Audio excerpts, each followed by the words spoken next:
Hey loves, it's your girl Mariah Sincere, and I am back with another bomb live.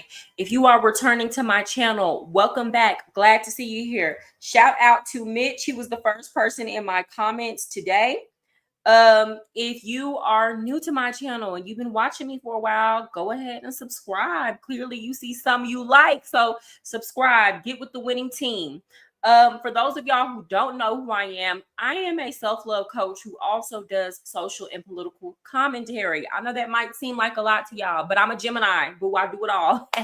I do it all. I love information. I love people.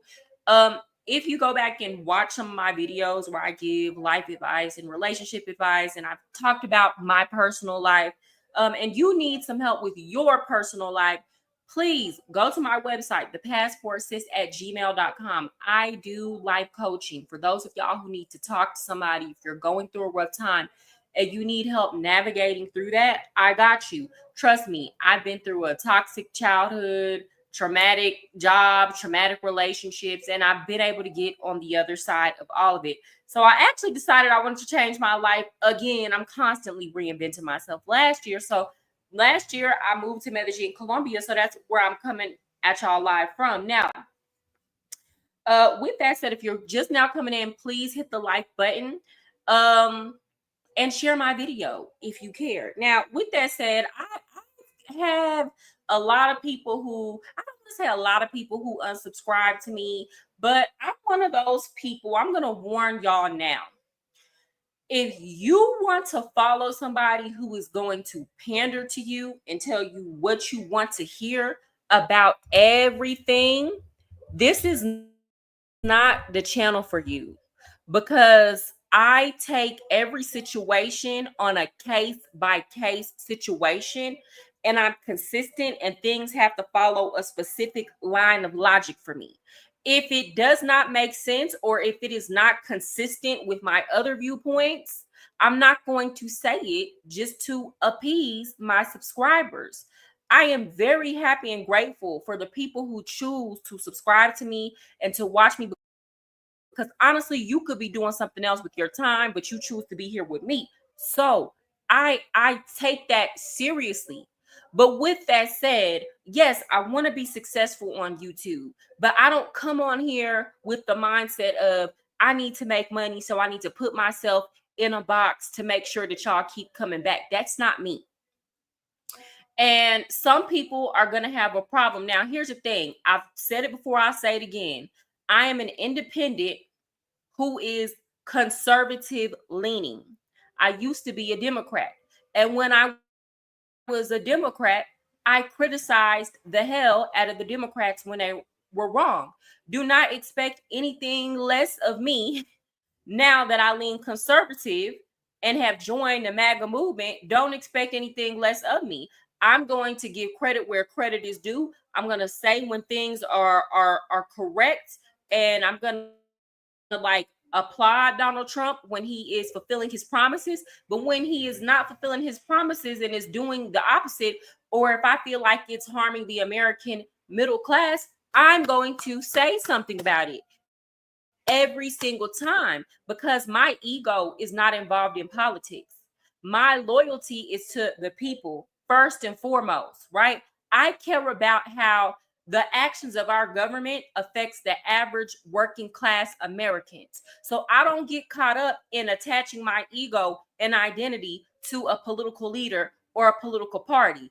I am always open to shifting gears in perspective depending upon new information and what people are currently doing at the time. And I think you should operate that way too. But not everybody can handle that. And I understand a lot of people got upset with me because I said that I made that video. And here's the thing, for those of y'all who went on the video that I made about Donald Trump, and it came from a lie, but for those of y'all who watch that video and you assume that just because I was criticizing Donald Trump that I'm a Democrat or I support Kamala Harris, so you took it upon yourself to go like spew talking points about Donald Trump in regard to that. Boo, I'm not on your side. but I'm gonna criticize somebody. So I'm gonna tell you that right now. Okay. I just think it was petty and unnecessary. So I said something about it. But like this is not a channel where I'm dedicated to this is not MSNBC, boo. So if you subscribe to me because you thought you were gonna hear constant Donald Trump bashing and me praising Democrats, this is not that. Go follow Kyle Kalinske. Okay. But I appreciate you if you followed me, but I don't want to deceive anybody. What's up, DJ Batman? Good to see you. Y'all, if y'all are just now coming in, please smash the like button. That helps people know that I'm on live. So, guys, we did it. Now, I've been talking about this for some days now. We didn't know what was going to happen, but I told y'all I felt like it was inevitable that we were going to get involved into this war. Shout out to all the people on the side of the MAGA movement who shouted to the rooftops that we should not get involved, right? Because at the very least, we made our voices heard. We tried. What is your take on the Iran bomb? We should not have done it. We should not have done it. And this is why I feel like we should not have done it. First of all, y'all can go back. There are people who have done videos on it for years. They have been saying it is imminent that Iran is going to get a nuke and bomb. It's like this has been a forever thing, right? And my whole thing is, even if they did get one, we have bigger enemies, right? And I'm saying enemies because, this is the narrative. We have enemies like China, North Korea, and Russia who have nuclear arsenals, right? Not just one bomb, nuclear arsenals who could do far greater damage to us than Iran ever could, but we're not running down on them. We're not bombing their nuclear facilities. So as far as I'm concerned, Iran was never a legitimate threat to the United States. And the only reason why they had any animosity towards us is because all of these regime change wars that we start in the Middle East on behalf of who? Benjamin Netanyahu and the Israeli government. Now, to be clear, I am by no means anti-Semitic. I have nothing against Jewish people and their faith. I believe that they should be able to live freely and peacefully. I do believe that the Holocaust happened. This is not a critique of Jewish people. This is a critique of the Israeli government, and I think of them as two separate entities. Okay. So I'm extremely disappointed, and I've said it before. I'll say it again. I think that government has something on our politicians to where there are very few that are willing to tell them no and vote against sending them money. Y'all know I've told y'all this before. Annually, we send about $3.8 billion to Israel so that they can maintain their military. And the reason that we're being told the mutual benefit to this is that we get intelligence that may or may not be true, because at the end of the day, that country is going to act in their own best interest. So we think that the intelligence that we get from Israel, even though we have our own intelligence agency, and we are perfectly capable of finding out the information that we need, right? So we have our own intelligence community. It is worth $3.8 billion of your tax dollars. And again, this has been going on since before Donald Trump. It seems like whenever Israel is ready to go to war, we have to go to war, right? And initially, the reports were that Donald Trump was telling Israel not to conduct these preemptive strikes. They did it anyway. And for whatever reason, Donald Trump has allowed Benjamin Netanyahu to drag us into this war that he told him from the jump not to get us involved in. So yes, I'm hella disappointed. I don't care what anybody says. For those of y'all who are like, oh, you're criticizing Donald Trump and you're not MAGA anymore. And it's like, sorry, I was under the impression that MAGA was the anti-war movement. Like the whole time that Donald Trump was on the campaign trail, the first and the second time, he said, first of all, the first time we had evidence that he meant what he said about war. We had reason to believe him because he didn't start any new wars. So for those of y'all Democrats too, this is Democrats getting on my nerves. Well, y'all voted for Trump, so all the MAGA's kids needs to go on the front line. Hold the front door, boo, because first of all, there was a whole war that got started under the Joe Biden, Kamala Harris administration, and Kamala Harris never campaigned on not starting wars. And you are crazy as hell if you think that Kamala Harris would not have gotten us involved in this war. It was just simply time for it to happen. It's evident to me that it didn't matter who was sitting in that office. When Israel wants to go to war, we've got to do it. And this is absolutely enraging. Do you support Israel's right to defend itself? I support Israel's right to defend itself. Absolutely. I don't support Israel's right to a preemptive attack. You can't hit somebody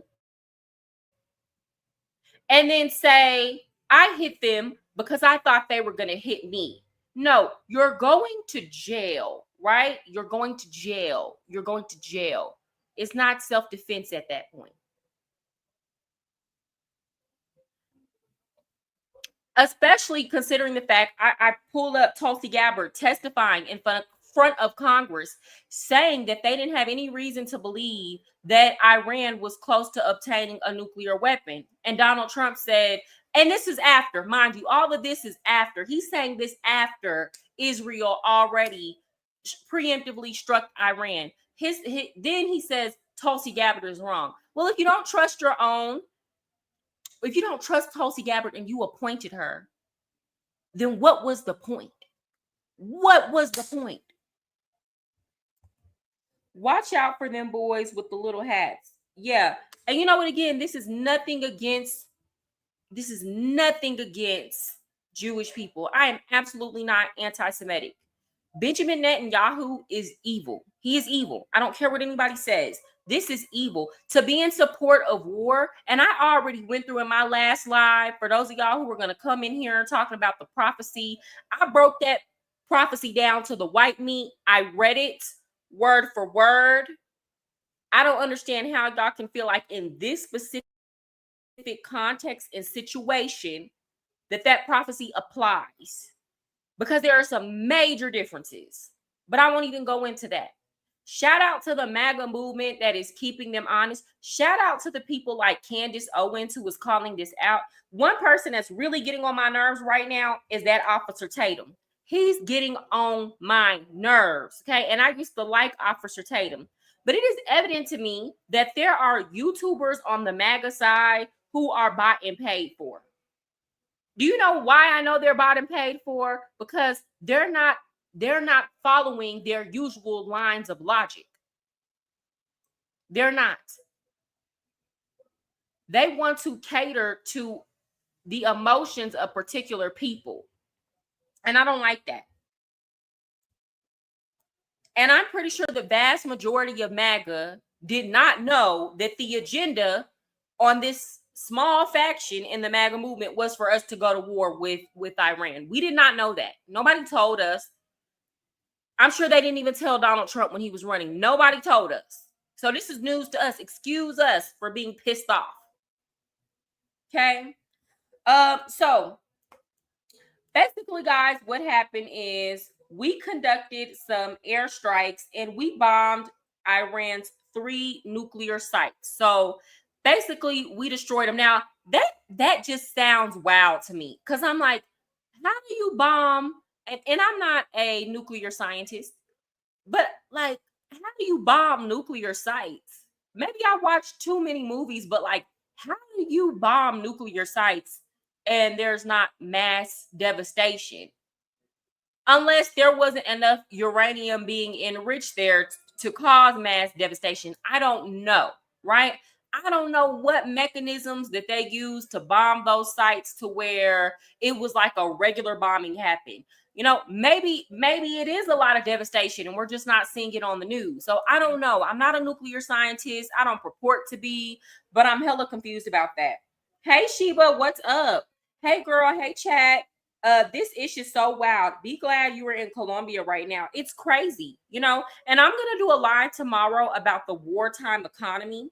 So for those of y'all who are interested in that, because what I'm thinking is going on right now too, is that a lot of our politicians do want us to go to war to stimulate the economy. I used to be a history teacher, and a lot of people think that it was only FDR's social programs that brought us out of the Great Depression, but that is not true. It was actually World War II that uplifted the American people out of the Great Depression in conjunction with these social programs. But we were still, for a while, we were still in the Great Depression with these programs being implemented. It took World War II for us to be completely taken out of the woods and have the best economy in the world, right?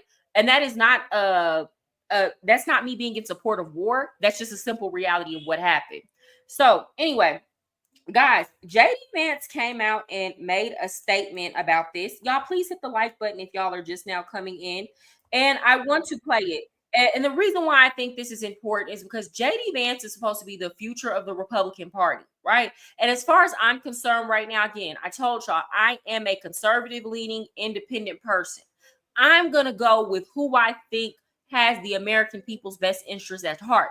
But as far as I'm concerned, the Democrats don't have any good candidates. And even if they did have a good candidate, we know that they don't allow fair primaries. We know they choose who will be the nominee. It's just a simple fact, guys. I watched it happen for 3 election cycles, the last of which they just waited till the last minute to swap candidates instead of having it a free and open primary. They've been known from the beginning. I knew in 2020 that Joe Biden had dementia. They've known it the whole time. So information is coming out on that. Kash Patel just put out information. I'll talk about that tomorrow. The FBI has discovered that they did, in fact, there was, in fact, election rigging in 2020. So let's review what JD Vance had to say in response to Donald Trump choosing to basically go to war with Iran. Because I don't see how this doesn't escalate into full-on all-out war. Like, you got to stand on business after something like this happens.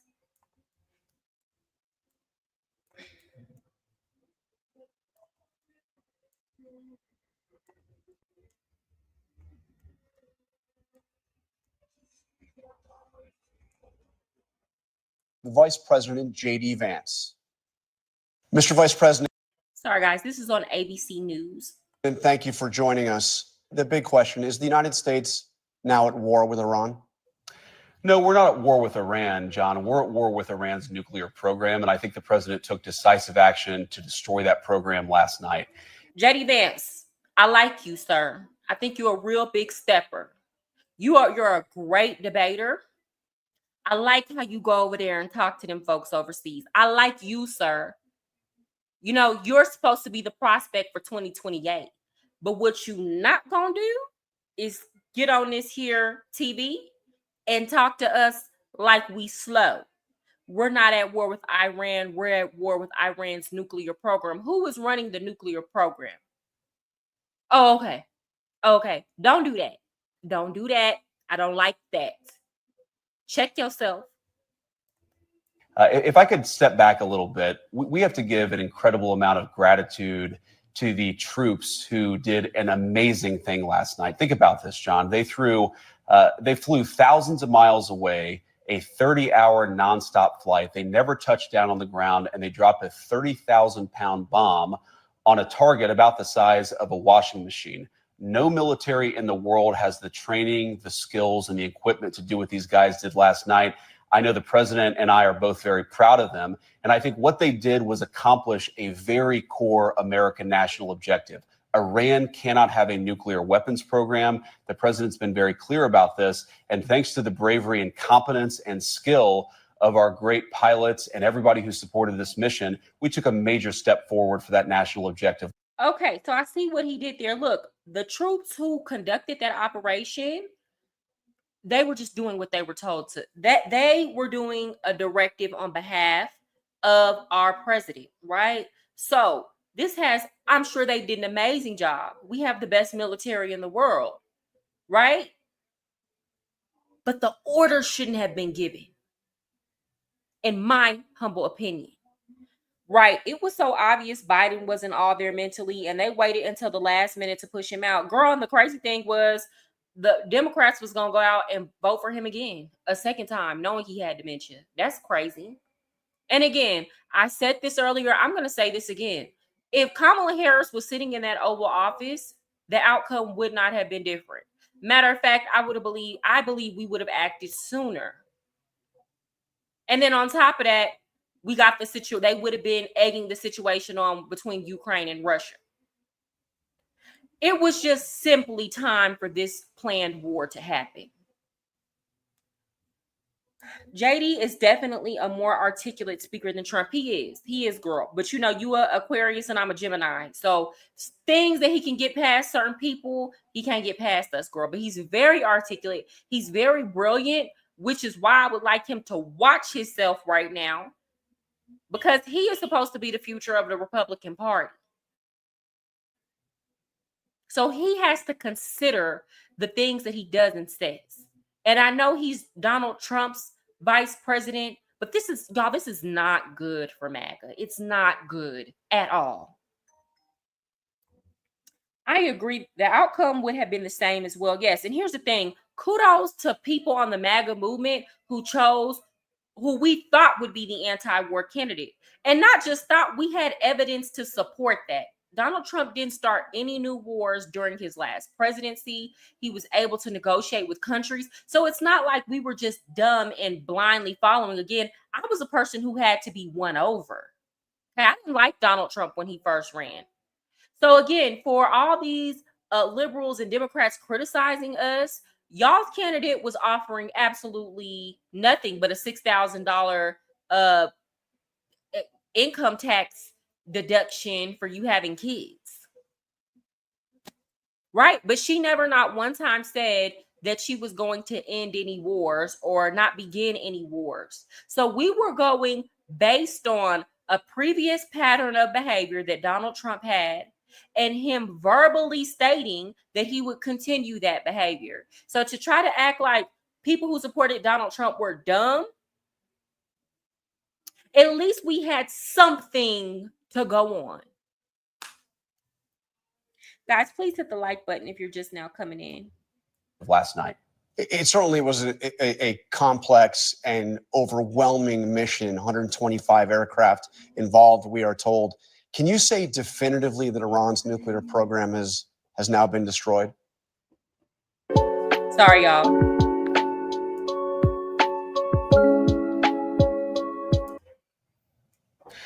Well, John, I don't want to get into the sensitive intelligence here, but we know that we set the Iranian nuclear program back substantially last night. Whether it's years or beyond that, we know it's going to be a very long time before Iran can even build a nuclear weapon if they want to. But I actually think that raises the most important question. The president talked about this last night. We want Iran to give up their nuclear weapons program peacefully, but there is no way that the United States is going to let Iran have a nuclear weapon. And so they really have to choose a pathway, John. Are they going to go down the path of continued war, of funding terrorism, of seeking a nuclear weapon? Or are they going to work with us to give up nuclear weapons permanently? If they're willing to choose the smart path, they're certainly going to find a willing partner in the United States to dismantle that nuclear weapons program. But if they decide they're going to attack our troops, if they decide they're going to continue to try to build a nuclear weapon, then we are going to respond to that with overwhelming force. So really what happens next is up to the Iranians. So but let me drill down on what was but my whole thing is, what do we expect them to do? Because y'all got to understand, we're on a world stage. Egos are involved at this point. Egos are involved. So I think it's unreasonable for the United States government, Donald Trump, JD Vance, to think that that Iran is just going to take that sitting down and not be forced to respond in some way. And one thing that I'm worried about, which I haven't seen anybody kind of talk about with Iran, is these past 4 years, we've had an open border and we've had people come in through all over the world. And of course, ICE has not been able to. There's so many here. We don't know who's here. These people, a lot of people came without papers, proper background check and identification. we don't know what elements are already in this country. Y'all understand? We don't know if there are people who are in our country who are ready to be on go as soon as the Iranian government says so and conduct acts of terror if they choose to do so. So this is very concerning. Girl, what do you think about people saying the reason Trump was pushing for deportation was to remove any potential sleeper cells? Girl, I didn't even read that. Girl, you're right on time. We're always here. Well, yes, that's true, and not just sleeper cells from Iran. Again, people were coming from all over the world. We had people coming from China for sure. We had people coming from Russia. We had people come from all over the world. So we don't know which countries took this as an opportunity to embed sleeper cells in the United States. So I'm sure that was something he was thinking about. And that is something that the American people need to be thinking about, whether you're on the right or you're on the left. And the problem with the naivety of people on the left is they don't think about stuff like this. Everything is just like, oh my God, people have to go back to their home countries. And it's like, they don't think about national security at all, which is crazy to me. Hi, Sheila. Thank you for joining, girl. Good to see you. Hi, Tupac. Let's say we didn't do anything and Iran did worse than 9/11 on us. But here, okay, this is the problem with that line of lie. Let me finish reading this. We would have the same complaints because he did nothing. Good for Trump for watching out for all Americans and other countries. Okay, Tupac, this is the issue with that, right? And I respect your opinion. I respect you. So again, I'm not trying to be ugly when I say this, but that line of logic doesn't necessarily follow, right? Because if we're worried about a 9/11 event happening and we just attacked their nuclear program and we've had these wide open borders for 4 years, who's to say that that won't happen? And now they have even more motive, reason, and motivation to conduct such attacks. Do you get what I'm trying to say? So this is not necessarily a prevention of a terror attack. Now people are going to say, if something like that happens, do you know what people are going to say? Especially the left. Do you know what the talking point is going to be? That we shouldn't have got involved in that war. And that's what caused this. Okay, guys, please hit the like button if y'all are just now coming in.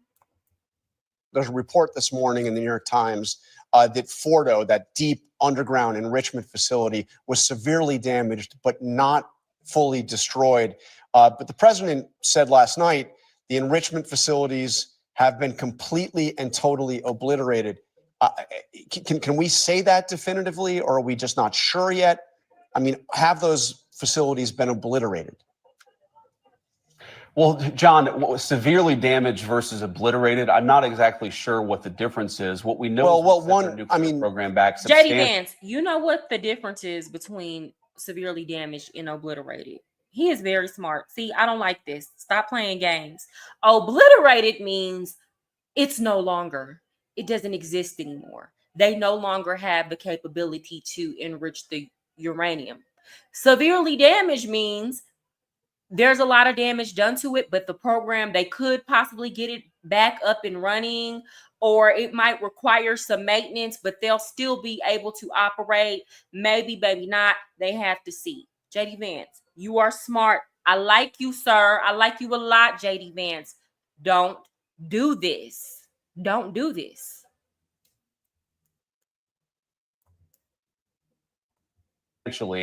And again, John, I don't want to get into very sensitive intelligence about what we know, but I feel extremely confident. And I can say to the American people with great confidence that they are much further away from a nuclear program today than they were 24 hours ago. That was the objective of the mission to destroy. But you have to convince us first that it even mattered to us in the first place.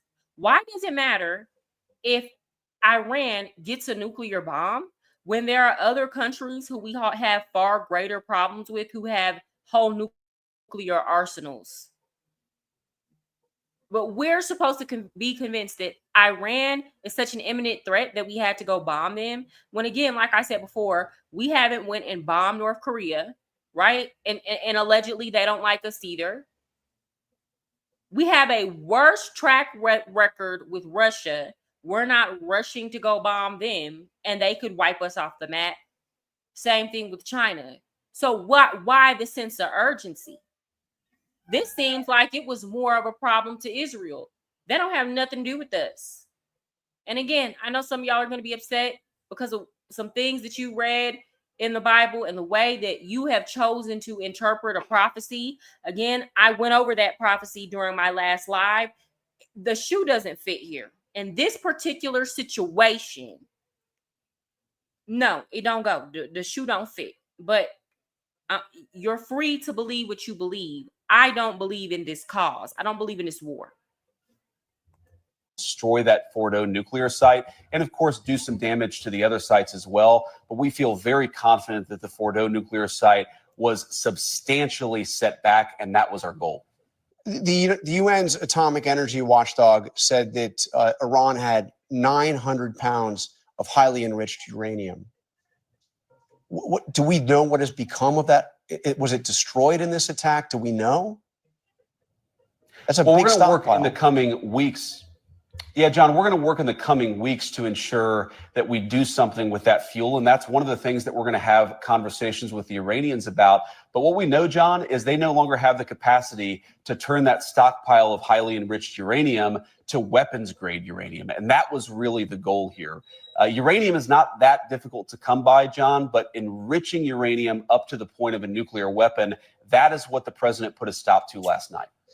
This morning, the Russian reaction caught my eye. Dmitry Medvedev, of course, the former president and prime minister of Russia, now the deputy chairman of Russia's Security Council, said the enrichment of nuclear material, and now we can say it outright, the future production of nuclear weapons will continue.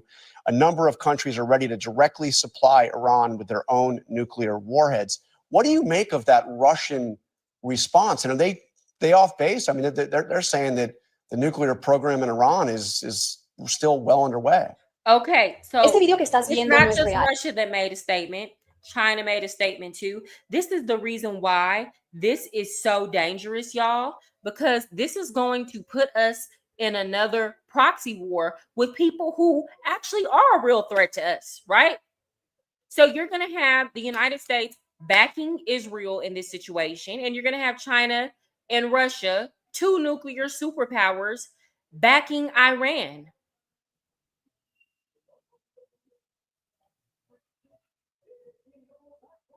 So again, there's no way. Again, I supported Donald Trump. I'm here for what he's doing domestically. I think he's doing an awesome job domestically. Foreign affairs matter. And to somebody like me, there's no way he's going to be able to justify this war and say that it makes America safer in any way. Because as far as I'm concerned, we're in more danger than what we were before these bombings.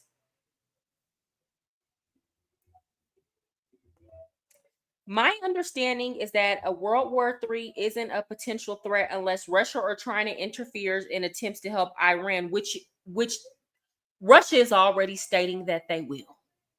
They have already made their intentions clear that they will. Okay. Only certain countries in the region of the Middle East are allowed nuclear weapons, and Iran wasn't one of them. Yes, because the UN has a policy directed primarily under the United States of nuclear non-proliferation. I know that sounds long and big and scary, but all that means is that the system that we have in place is that we have a nuclear hierarchy, right? So there are certain countries that are allowed to have nuclear weapons, and that's primarily because we can't do anything about it, right? And then you have some secondary countries, and you have countries who are not allowed to have them at all. So the goal is that no more countries get weapons, right? But honestly and truly, what ends up happening is you have when like Israel wasn't supposed to have nuclear weapons, but they got them, right? So people who we're not cool with or people who are enemies of our friends, that's who we make it a big deal when they get nuclear weapons, right? The goal for these superpowers is that if the smaller countries don't get nuclear weapons, then we can continue bullying them again. And I'm not saying that to sound anti-American. I'm pro-American. I'm pro-American working class people. I do not support the actions, a lot of the actions of our government abroad, right? But I am 1000% pro-American, middle class, working class, and making our situation at home great for the people here. This does not make those people safer. I totally agree with Mariah. Thank you, Sheila. Yeah, it's not good for us. It's not good for the world. Really, I didn't know Russia declared they will help them. I just thought they condemned Trump's actions. No, I'll play the clip back. Hold on. No, de hecho, es un avatar generado 100% con inteligencia How artificial. they were saying they were going to help them basically is that the world is going to supply uranium to Iran. Y aunque no lo parezca, este tipo de contenido Russian reaction caught my eye. Dmitry Medvedev, of course, the former president and prime minister of Russia, now the deputy chairman of Russia's Security Council, said the enrichment of nuclear material, and now we can say it outright, the future production of nuclear weapons will continue. A number of countries are ready to directly supply Iran with their own nuclear warheads. What do you make of that Russia? They technically say we will supply them with nuclear warheads, but let's be clear. They're talking about them, right? This is a threat. This is a threat. You get what I'm trying to say? This is a thinly veiled threat that we are going to get involved in this, right? So they're already letting their intentions be known, right? So no, they haven't outright declared war on the United States, but this is going to turn into just another proxy war situation that could escalate into a full-scale war, right? And we don't need that, especially considering that the Russians are already pissed at us for supplying the Ukrainians with a lot of money and weapons. So we're already fighting a proxy war with them right now.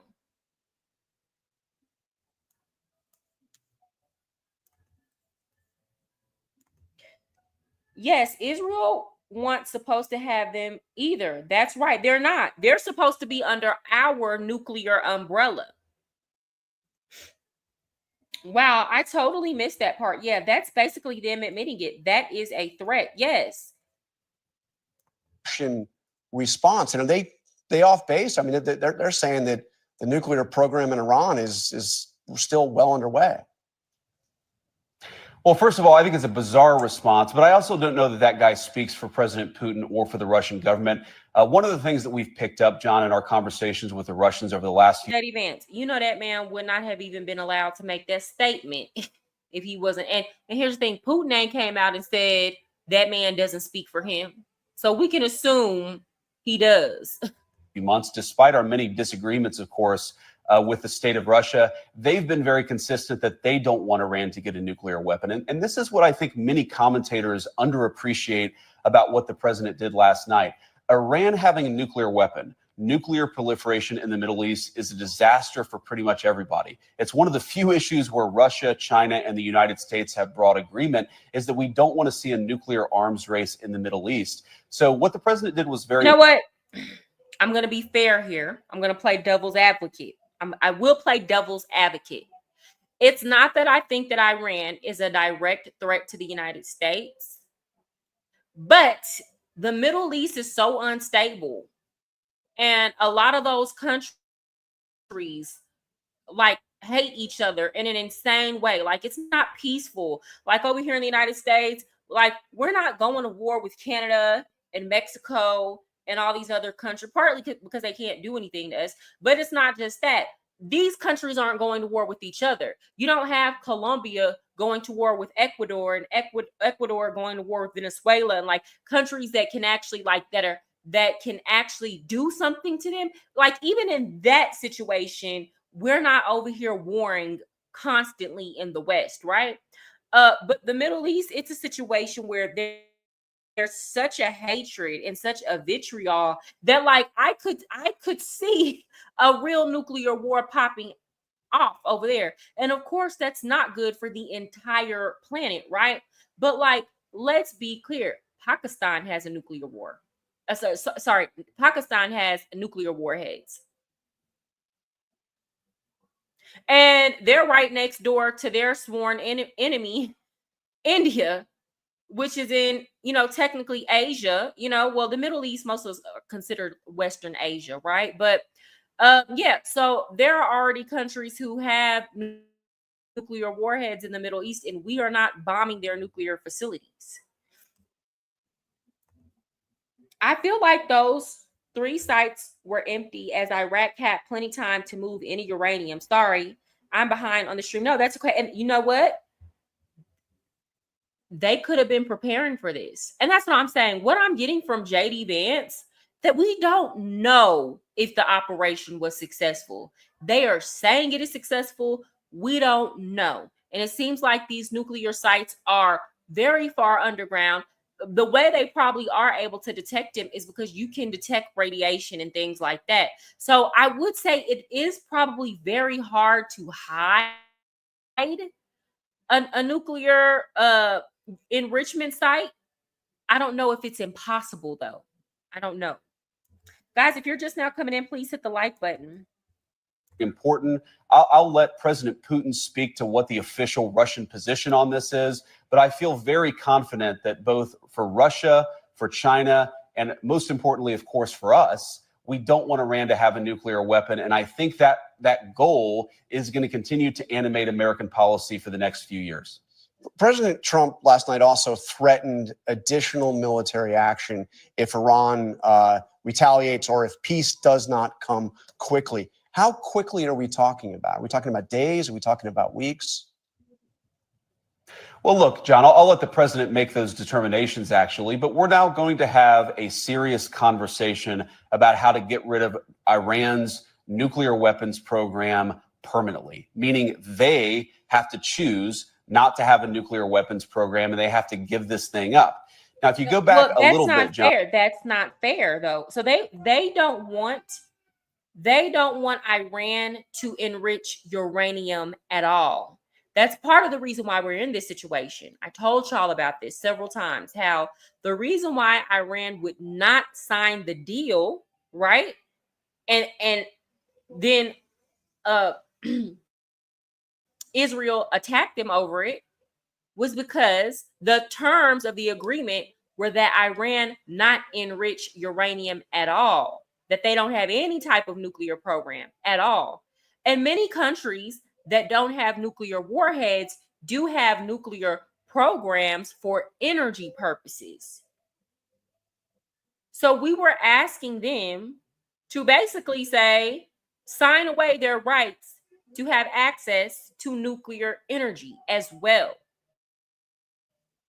So JD Vance is not saying that, but that is the objective, that they are not. Well, he's saying it, but like to the average person, it doesn't sound like that because he keeps talking about nuclear weapons. But I understand what he means. I understand the terms that they want the Iranians to agree to. They don't want them to enrich uranium at all.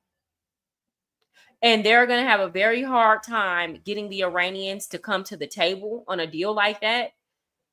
Because again, other countries are allowed to enrich uranium. So this is about their dignity at this point. I'm not saying whether or not they had intentions to actually make nuclear warheads. But like if they didn't have those intentions before, I'm pretty sure they have those intentions like hell now. Yes, it's constant tension and conflict in that region of the world. Yeah, well, we shouldn't be involved because we can't do nothing about it, baby. Then people been fighting. If you go back to the days of the Bible, that's how long them people been fighting. on what we have said consistently and repeatedly is they cannot have a nuclear weapon. We accomplished the goal of putting them back substantially last night, but there are two big things that the Iranians are going to have to choose from here. Number one, do they attack American troops in the region? If they do, as the president said, No. you're going to see overwhelming force from the American. Move our troops. Move our troops. If they attack our troops, if they get to our troops, I'm 1,000% going to blame the Trump administration. Why would they still be sitting there? Why would they still be there? Move them. Who? To protect who? To protect who? Move them troops. Move them on out the way. You see that that's a possibility. Move them. Why are they sitting ducks? Get them out the way. Because what's not gonna happen is we bomb their facilities, then Iran attacks them, and then we act surprised. That's what we're not gonna do. Move them troops on out the way. Don't allow them to be pawns in the games of these elites. That's what I expect. Again, I'm pro-American. Our troops should not lose their lives unnecessarily. I understand they're there to protect the United States. We should be careful in how we utilize them and their lives. Move them.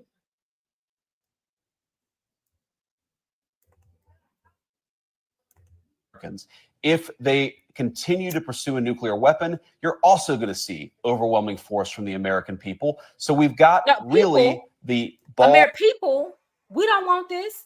JD Vance, we don't want it. We don't want it, JD Vance. We don't want it. Don't bring us in. We don't want it. MAGA don't want it. The liberals don't want it. It's just a small faction of MAGA that want it. We don't want it. Why are you bringing us into this? We don't want it. All in Iran's court here. If they make smart decisions, I think they're going to find us willing to work with them. If they continue to support terrorism, nuclear weapons programs, then they're going to find overwhelming American force from the American military. That is really the choice before the Iranians, and that's a choice only they can make. So what retaliation are you expecting? I mean, I know what you're hoping for, but they have vowed retaliation. What are you prepared for? What are you expecting from the Iranians? You could have 1 million followers and still not be able to pay your bills. Over 1 million creators and brands. You know what MAGA asked for? And that's why I'm going to pull up some TikTokers that were getting on my nerves.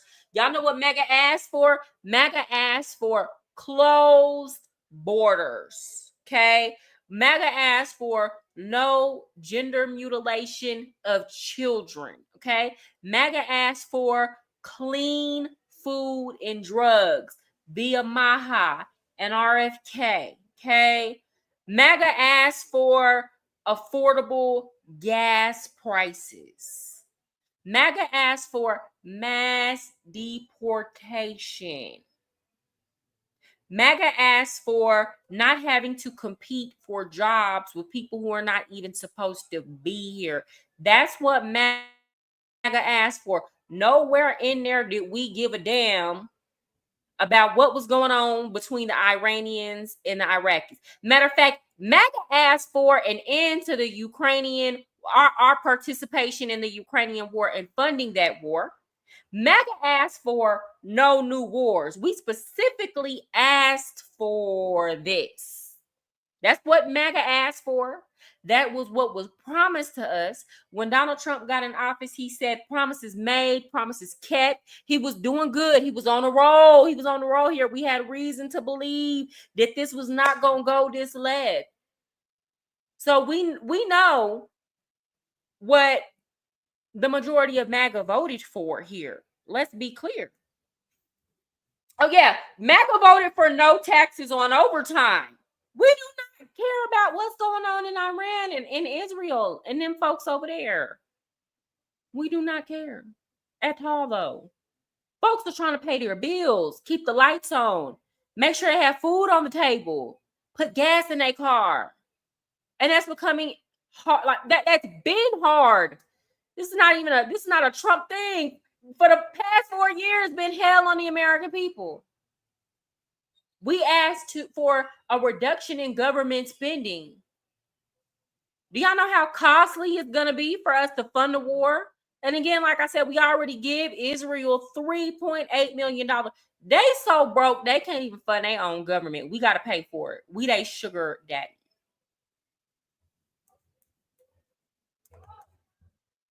Are growing faster, engaging better.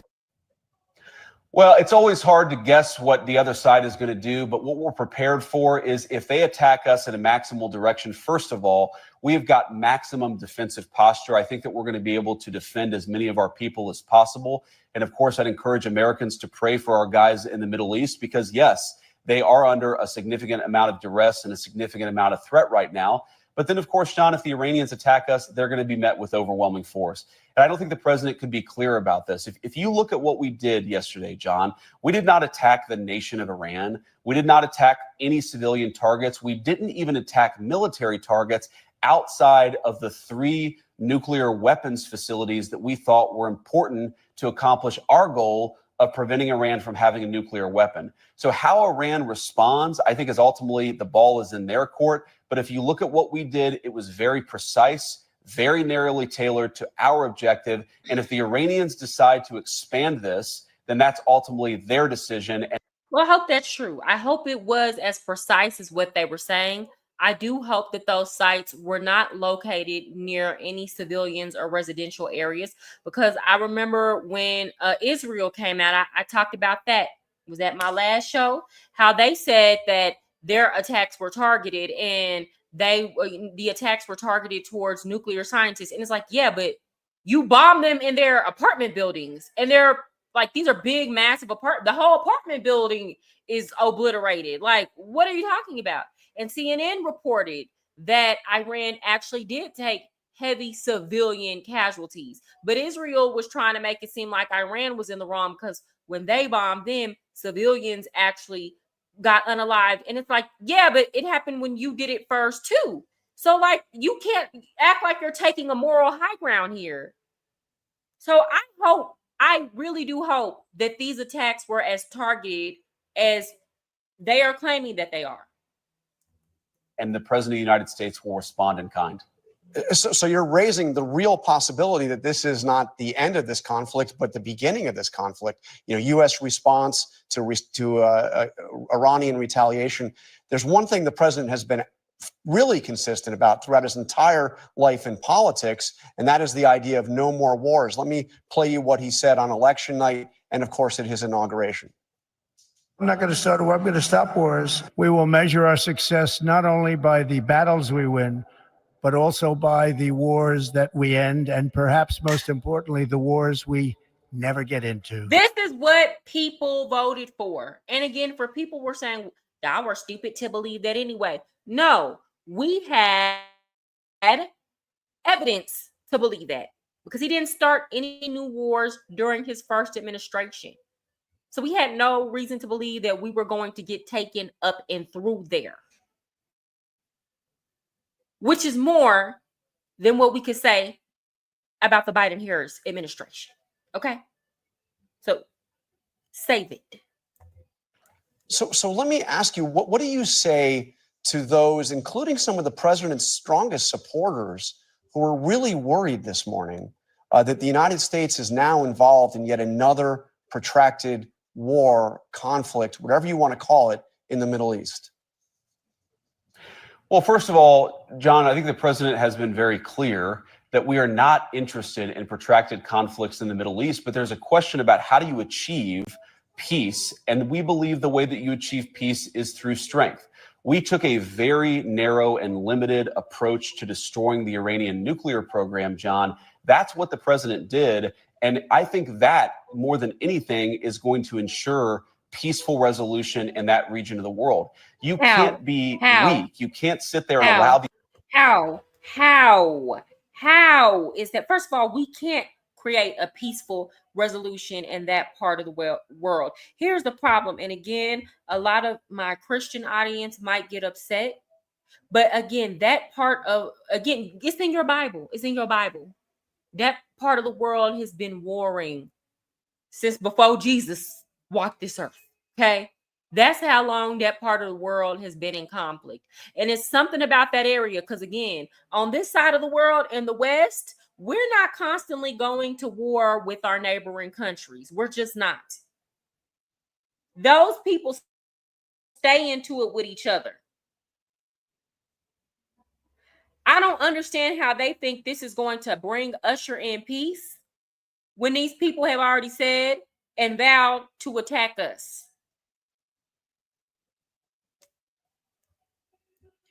What up, Will's Tumbling? Good to see you. Jimmy Carter started this Iran hatred of the United States by allowing the former Shah of Iran into the U.S. in the 70s. Should have sent him to a neutral country like Switzerland or Sweden instead. You're right, Leonard. We should have got out them people business because we can't do nothing about it but make them upset. And when they get mad, they willing to do all kind of crazy things. And again, like I said, due to the amount of massive illegal immigration and open borders, we don't know what elements are already in our country. We don't know if Iran has sleeper cells in the country. We might not be as secure as what we think because we have 2 oceans on each side. We don't know. They need to create a peaceful solution in that part of the world. Look, here's the thing. If they ain't got it by now, it ain't up to us to give it to them. Let them self-destruct, right? We are into it with them and behind Israel. Again, the whole situation in Iraq, we got into that and behind Benjamin Netanyahu. And that ended up being a 20-year, us being in there having troops and all that. That ended up being a whole 20-year thing. That thing was going on when I became an adult. And it started when I was in the 2nd grade. All over the lies that Israeli intelligence was giving us.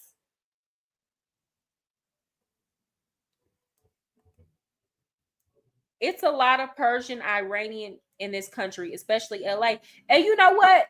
That's not necessarily because, like, the ones who came here and that they've been here for a while, a lot of these people, a lot of them don't agree with it. You know what I'm saying? But I don't know. I don't know, y'all. This is so frustrating because, again, you don't know who's in here with good intentions. You don't know who's here with bad intentions. You don't know who's been placed here. And again, I'm not I want to be clear. I'm not anti-Semitic. Like, I believe the Holocaust happened. Like, I believe that to a degree, Jewish people do tend to have negative stereotypes towards Jewish people enough to where we had a whole Holocaust, right? But also you have to understand when you decided that you wanted to just place a country somewhere where people already were, like that alone is the reason why we have so many problems. We have that issue between the Israelis and the Palestinians. It's like, how could we ever expect peace?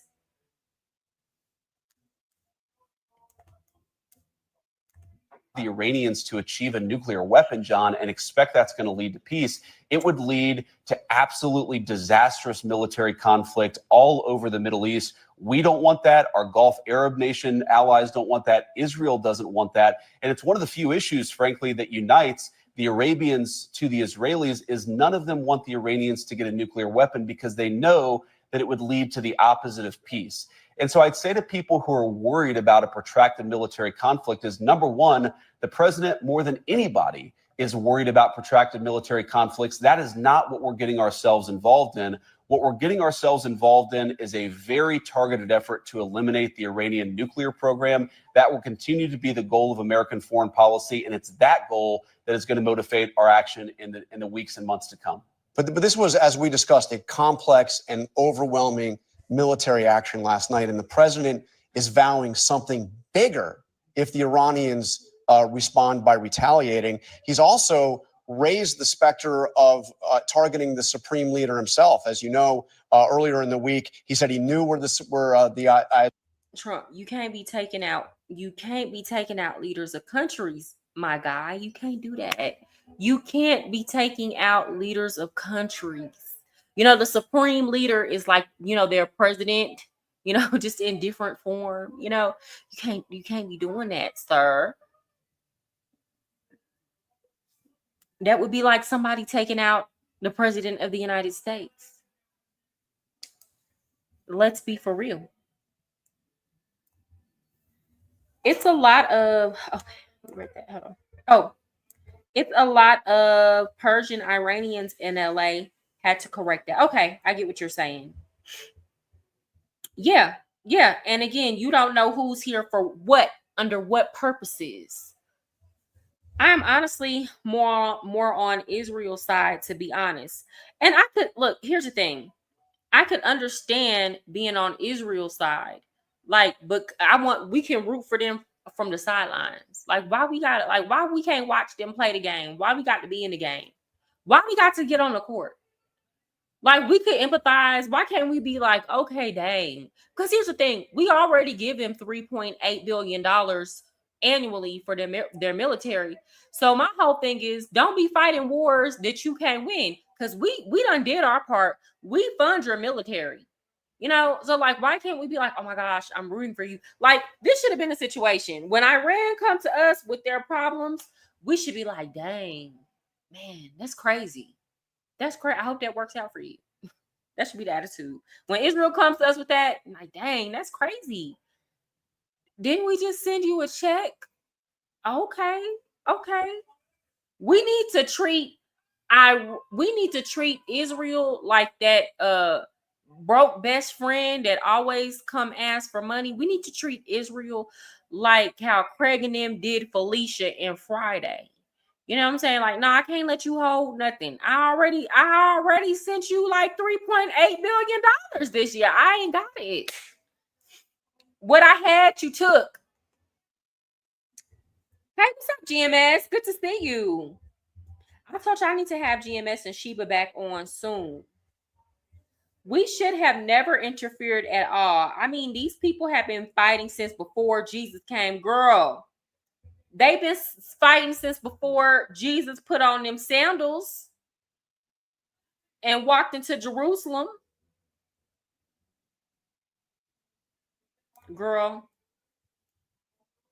And that ain't to talk about the broke best friends, because honestly, the broke best friends be the best friends. They be good people. You know, they just don't got no hustle in them, but they be good people. They do. Y'all, please hit the like button when you're coming in. That's why they stormed U.S. Embassy and took hostages, released when Reagan was sworn in. I think that's what you were trying to say, Leonard. Guys, I'm halfway through this.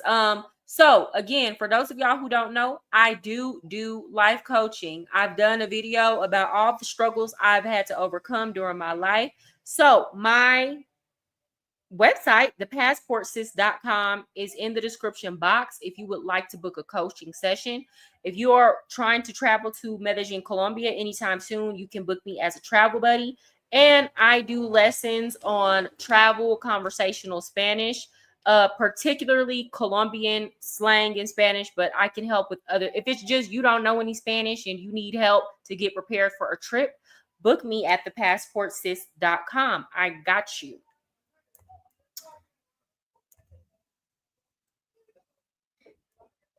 Release day, Reagan sworn in, released hostages. Big F you to Carter. Word to that. Broke best friends are the real ride or die. They don't got nothing to lose. That's the muscle. They don't got nothing to lose. So when you want to ride out on somebody, your broke best friend is always down. They don't have nothing to lose. Shout out to all the broke best friends. That's what Israel is giving, only they don't got the muscle. We the muscle. We got the money and the muscle. Okay, they expect us to not only pay their way, but also fight their wars. What's up, famous Slick Rick? Welcome back. I remember you. How come you are so very pretty? Oh, thank you. That's very sweet. You know, thank the Lord.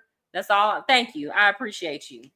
Y'all, please hit the like button if you're on your way in here. Share my live if you care. Let's keep this going. Ayatollah is hiding, and that he would be an easy target. Has the U.S. ruled out targeting the supreme leader in Iran? Has the U.S. ruled out trying to achieve regime change? Well, first of all, we don't want to achieve regime change. We want to achieve the end of the Iranian nuclear program, John. That's America's objective, and that's what the president has set us out to do. The president, in the very tweet you mentioned, or the truth that you mentioned, John, said explicitly that he's not trying to take out the Iranian supreme leader. He's trying to take out their nuclear program. And of course, we took a major step forward with that last night. And again, John, I think we have to back up and test some premises here. How do you achieve long-term peace? How do you prevent spiraling Middle Eastern conflict? Is it through overwhelming military power targeted to an American objective? Or is it by sort of walking yourself into these long-term protracted military conflicts? I think by choosing overwhelming force, and overwhelming force tied to something that is important to the American people, that is the end of the Iranian nuclear program, we can achieve peace much more fully than if we sort of sit on our hands and hope that somehow if the Iranians get a nuclear weapon, they're going to be more peaceful. That is a stupid approach, and the president rejected it. All right, Vice President JD Vance. Well, you know what? I hope that the objective is not regime change, because it's not. It doesn't work in our favor, especially in the Middle East. Most of the time, we end up just getting somebody worse than who we were dealing with to begin with. So that's not our business. If we are going to be a country that was founded on the principles of democracy and representative government, then we have to respect the leaders of other countries. And yes, I know in a lot of these countries that we have beef with, they don't elect their officials, like they're dictators or people who do election rigging. But hey, the Democrats engaged in election rigging, and we're not going to war in this country over that. So my whole thing is we have to respect that the people in those countries have a responsibility to overthrow tyrannical governments if they are not allowing them to have democratically elected leaders. And should those people not choose to do so, it is not our business to try to install who we think should be in office. The United States needs to get out the Middle East, point blank, period. Now, give me a second. Yes, praise Jesus. I really love your brilliant insight and wisdom on political issues. Thank you so much. US. Yes. And here's the thing. I'm rooting for our country, but I want us to do the right thing. I want us to focus on us. Exactly. You are completely correct, my friend. Thank you. This goofy had a different stance when Obama was in office. Now they all for attacks. And I talked about this. Now, y'all, I personally don't think that Trump is a goofy. This is GMS's opinion. But I got to say, and I brought up the clips during the last show, Trump used to go in on Obama about the about Iran, the situation going on in Iran. He went in on George Bush about Iraq and these regime change wars. So it's like you can't put statements out there and claim that you are going to be the anti-war candidate and be willing to do Israel's bidding and attack dog when they say go. You can't do that. And we can pull up the footages, as Cardi B says. We can pull up the footages. And again, MAGA, people are like, that's what y'all voted for. No, MAGA voted for the Donald Trump that said no new wars and who actually did not start any new wars during his presidency, which is more than what we could say for the Biden and Harris administration, because the entire reason why Russia invaded the Ukraine is because the Ukrainians and the U.S. continued to have discussions about Ukraine joining NATO, which the Russians already said that's a red line because they cannot have NATO and NATO bases and weapons right on their border. And they've been warning us about that for 10 years. So we intentionally provoked Russia, intentionally, because this has been a conversation for a long time. And then not only that, the Biden-Harris administration used that war as a means to money launder, them and Zelensky. Okay, let's continue. I love how knowledgeable you are, Mariah. I honestly don't know much about these nuclear agreements. Thank you. I try to read a lot. Well, I actually in college, I did my senior thesis on nuclear non-proliferation. I was a political science major. Yes, I know that ain't worth a damn unless you go to law school. That's why it was so surprising to me that Trump did that, because he never gave warmonger vibes. And that's what I said, Sheba, that government has something on our politicians. It could be that they say, okay, if you don't do this, we're gonna get your whole family. It could be as simple as that. It could be that they have tapes of these politicians doing something and they're like, oh, we're going to put it out there. Here's the crazy thing about being in 2025. The tapes don't even have to be real. The stuff they can do with AI, the stuff they can make it look like somebody did on camera. We really can't trust what we see these days. But whatever Israel is threatening our politicians with, it is working, because the left and the right, when it comes time to put it to a vote, comes in lockstep with each other every single time. I don't care what they say publicly. When it comes time to vote to send them some money or to support their wars, they're going to make it do what it do for Israel.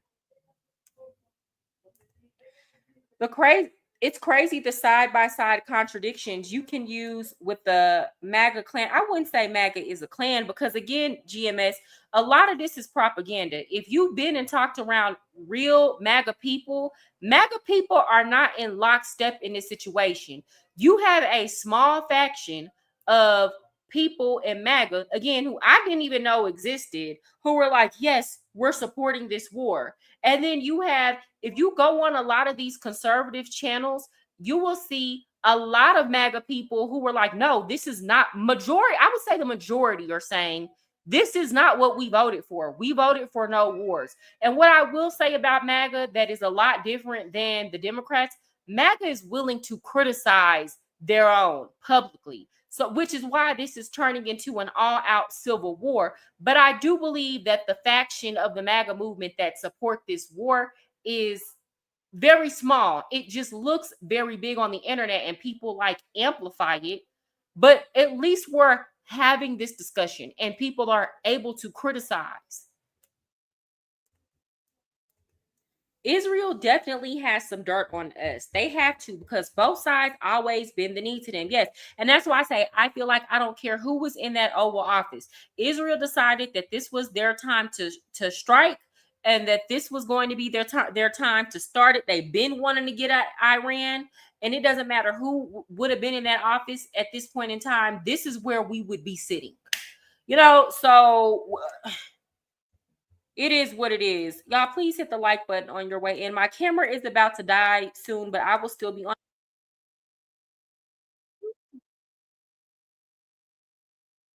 So I want to pull up somebody who has disappointed me, and y'all might follow him and y'all might get upset with what I'm about to say. But I have been a huge supporter of Officer Tatum, and I agree with him with the majority of what he says. But he strikes me as a very reasonable and intellectual, logic-driven person. And, here's the thing about me. I give more grace to somebody who I don't agree with on many issues, but I feel like that's their genuine belief. We might not agree, but like I have way more respect for you if I believe that you believe what you're saying, versus I agree with somebody on a lot of issues. Well, the second that I feel like you're saying shit that you don't believe just for a paycheck, I lose all respect. I don't care if we agree on 99 things and it's just that 100th one we don't agree on. And it's not the fact that we don't agree. It's the fact that I know you don't believe what you're saying, which leads me to ask questions like, who's paying you?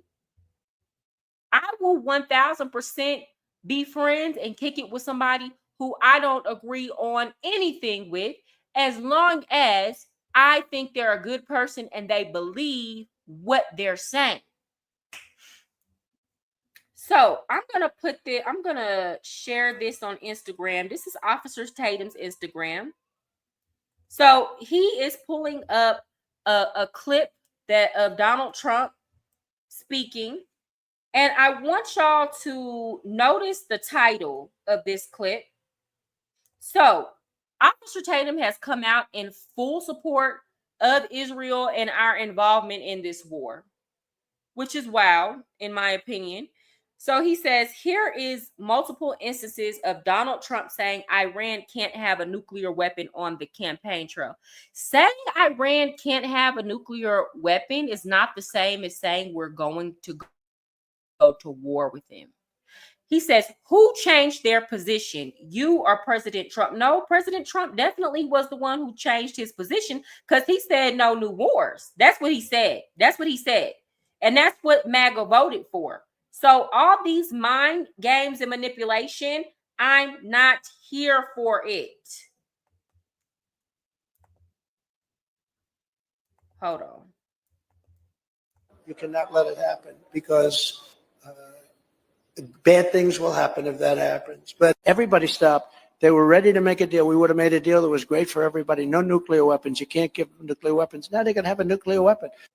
Don't let Iran have nuclear weapons. That's my only thing I have to tell you today. Don't let them have it. They would have never had them, including Iran. They can't have a nuclear weapon. That's all. They can't have nuclear weapons. It's too destructive, too powerful. They can't have it. But I wanted to make a deal with them. No nuclear weapons. You can't have nuclear weapons. Nuclear weapons are the single greatest threat to this world, to the whole world. And Viktor Orban understands that, and some others do too. I just don't. That is not the same as saying we're going to go to war with them. It's not, especially when we can pull up multiple clips of Donald Trump during this same campaign saying he doesn't want to start new wars. Kamala Harris also said Iran can't have a nuclear weapon. So this is something that all these politicians say, right?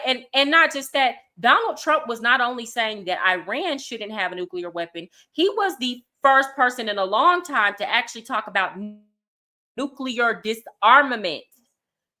That's just a really fancy way of saying that everybody, including the United States and Russia, should get rid of their nuclear arsenal. That is not something that you hear presidents talk about. So not only was he saying Iran shouldn't have nuclear weapons, he was saying we shouldn't have nuclear weapons either. That's not the same thing as saying that we're going to go to war with Iran. As a matter of fact, he explicitly promised no new wars. So I'm glad that people are eating Officer Tatum up in these comments. I see a few people, somebody saying purchased opinion. Being a proxy for Israel is not America first. Hold on, let me see. That's the one thing I don't like about coming on here on the internet and not my phone, because you can't like scroll down the comments. Let me see. And Officer Tatum was like, y'all weren't upset back then. Now were you? Yes, we weren't upset because Donald Trump was not saying we were going to go to war with Iran. He never said that. He never said that.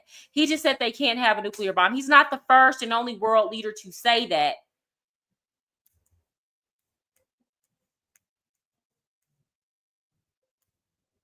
Okay, guys, please hit the like button on your way in here. I feel like I had something else I wanted to talk about.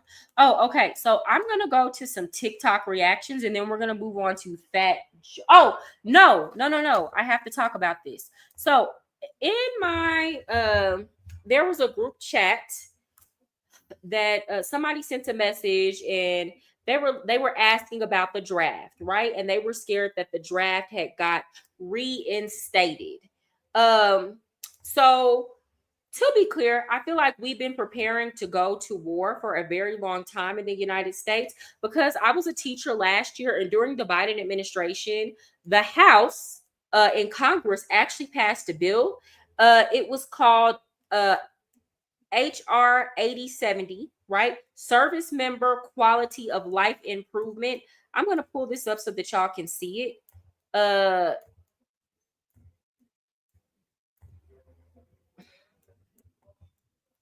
Let me make sure that y'all can see this. If you want to look up bills that have been passed through the House and the Senate, This is a good resource, congress.gov. So if you ever have any questions, you can come to this. So basically, a Life Improvement and National Defense Authorization Act for fiscal year 2025. Now it says for fiscal year 2025, but they allocate their funds for the following year, the previous year, right? So this bill was passed in the House during the Biden-Harris administration. And basically, one measure in the bill was that selective service enrollment would be automatic. So now you have to register for let me pull it up. Hold on. I have it. Give me 1 second. Thought I had it on my computer, but it's in my phone.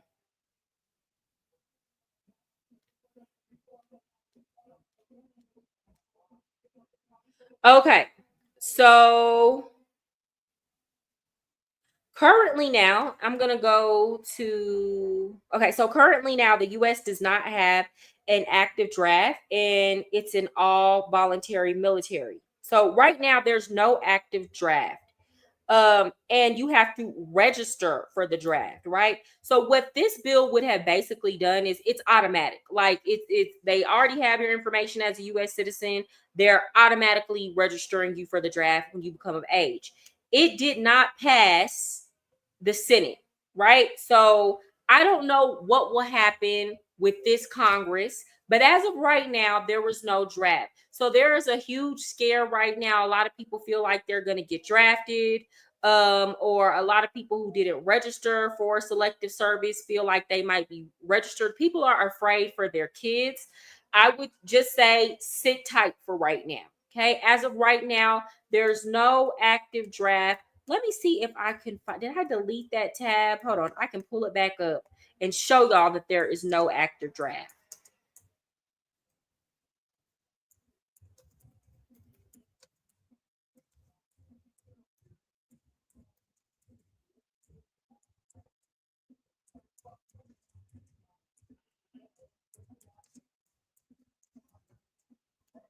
I'm going to pull it up in 1 second.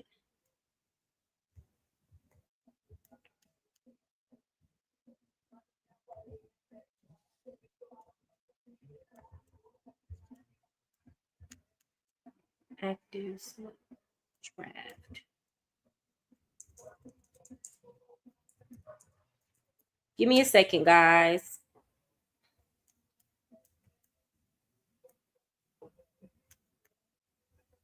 Okay, so this is from the selectiveservice.gov. So this is an official government website. I'm going to share it to y'all.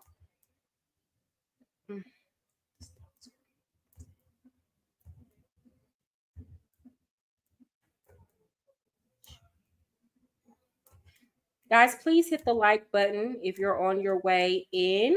Thank you. Okay, so yes, y'all should be able to see that. So this is from the Selective Service System. It says there is no draft at present.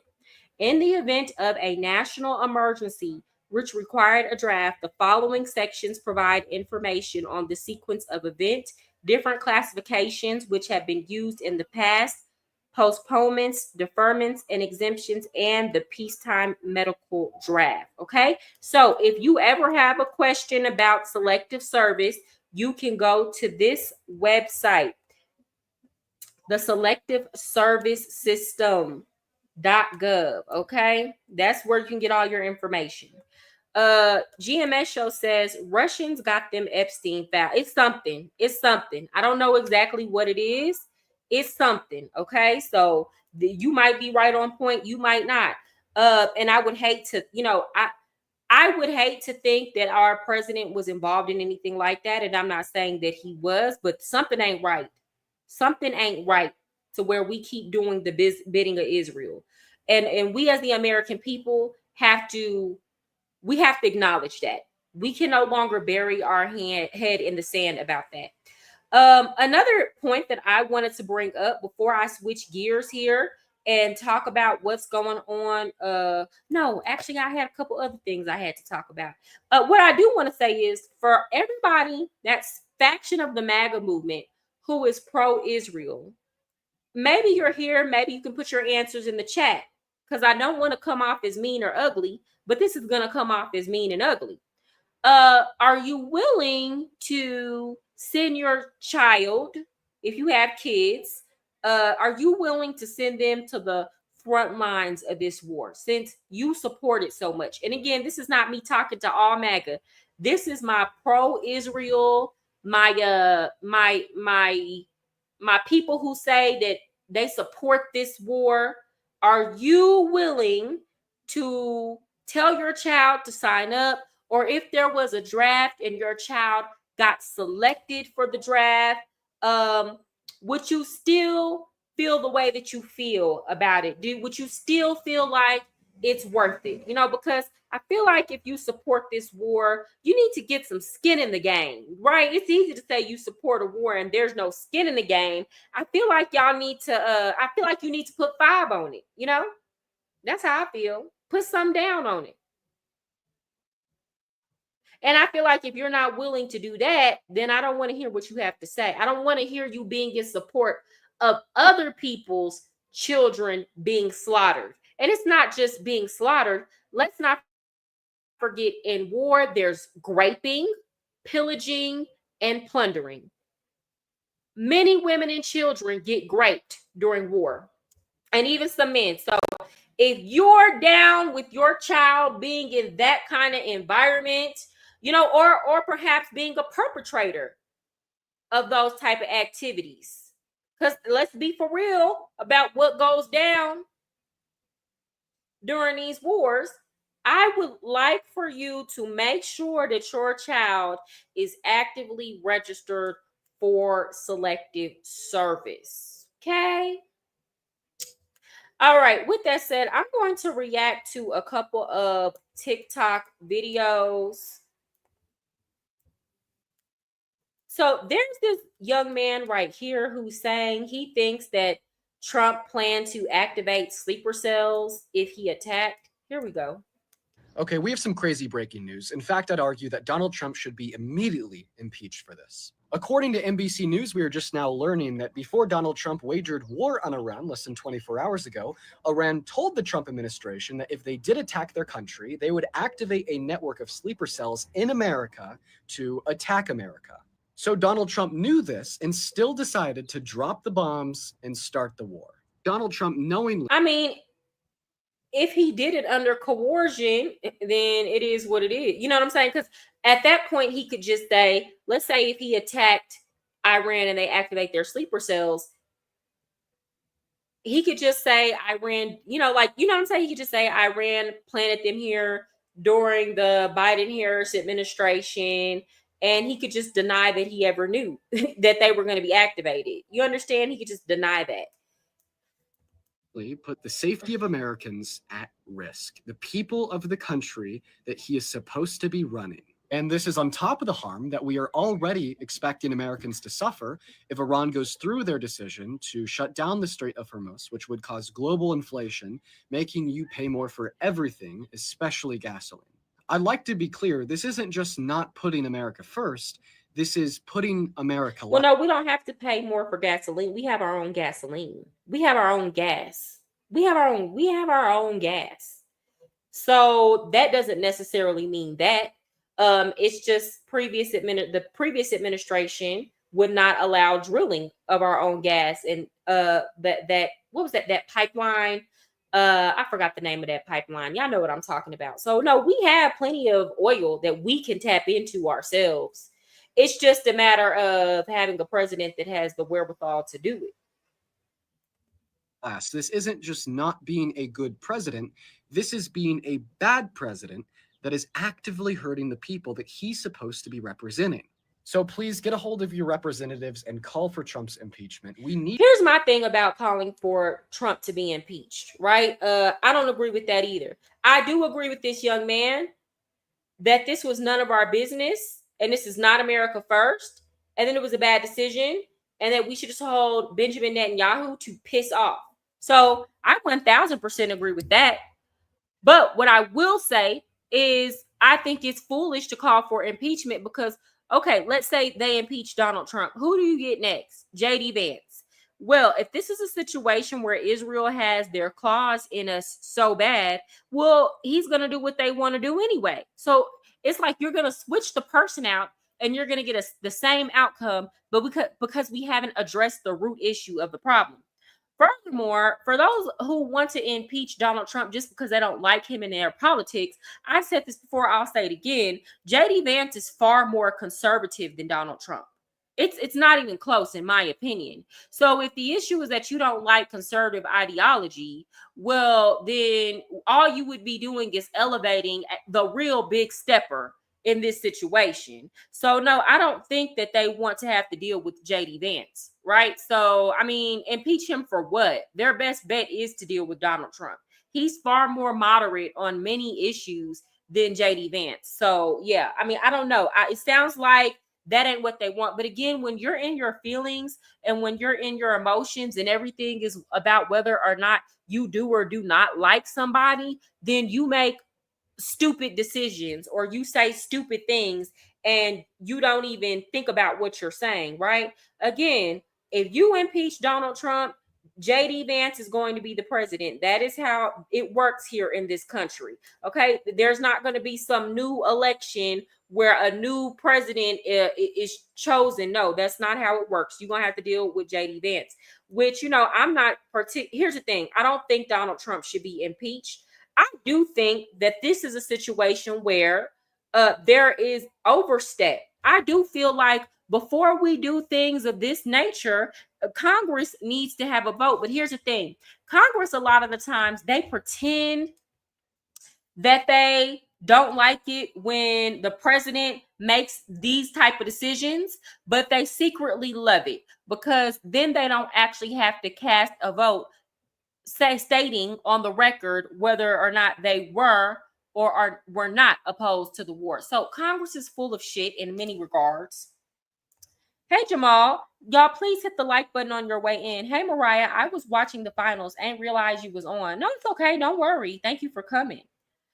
Okay, so I'm going to play a video of another TikToker. Again, these are like more liberal TikTokers.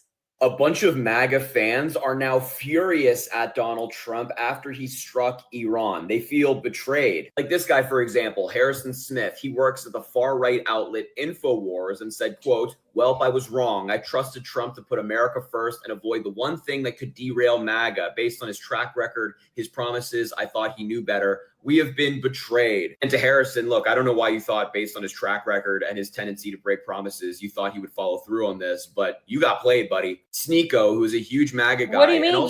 What? That's all you have to go on. What does he mean? I don't understand what he was saying. If somebody is saying they're going to do something, all you have to do is go on what they said they would do. And again, compared to most presidents, Donald Trump does have a good track record of doing what he said he's going to do. So like if we compare him to a Kamala Harris never stands on business. She's always flip-flopping depending on what is popular at the time. She has no real morals and values. So at least MAGA had something to go on. And I don't understand why people are trying to make it seem like MAGA was stupid for that. Because what was the alternative? Vote for somebody who has a terrible record and is unpopular in California. Let's be clear. They hated her. Right? And then on top of that, this woman she doesn't stand on business. She says one thing one day and says something, a different thing another day. And on top of that, she was a part of an administration that ended up being a complete and total economic disaster. So MAGA was supposed to trust that over somebody saying, hey, under my administration, we're not going to have any new wars. And I didn't have any new wars in my last term.